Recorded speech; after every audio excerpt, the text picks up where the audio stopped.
Hi guys, just wanted to let you guys know that you're on my line, and now I'm gonna take you to my snares and show you how close I can get to a live wolf.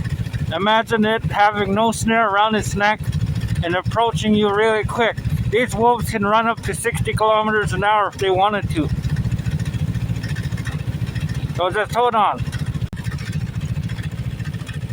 All right, come with me.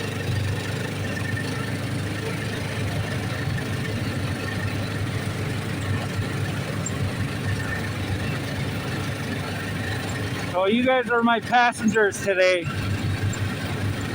and I'm just gonna show you how close I can get to a wolf that's snared or trapped on a foothold.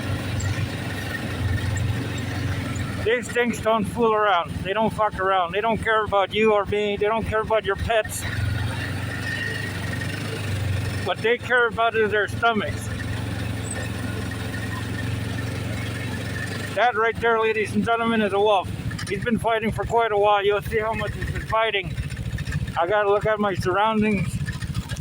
I'm not overreacting, but this thing can probably take me down if he wanted to, if the snare broke.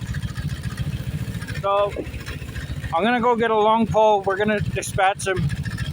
What I mean by dispatchment is when you put a snare at the end of a long pole and you yank on that pole to choke him out.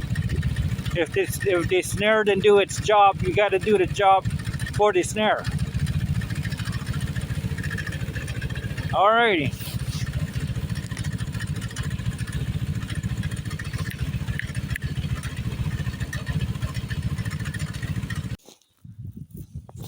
So I just finished dispatching the wolf.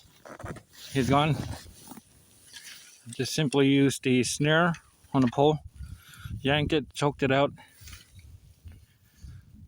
That's what people want, right? You don't want to keep it alive too long on the snare. Want it to choke it out.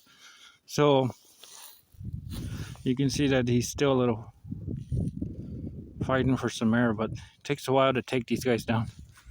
I would rather choke it out than shoot it. Alrighty. Thanks for watching.